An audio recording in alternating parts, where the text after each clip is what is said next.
দেখতে পাচ্ছ আমরা কি করে চলে এসেছি সকালে। তো এখন টাইম তোমার 3টা বেজে গেল। তো ভিডিও শ্যুট হচ্ছে, তো ড্যান্স ভিডিও শ্যুট হচ্ছে আমাদের এখানে। তো দেখতেই পাচ্ছ।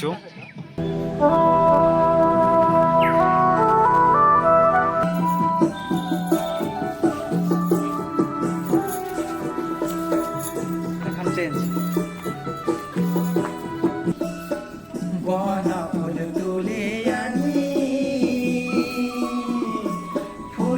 এদিকে দেখো, এদিকে ও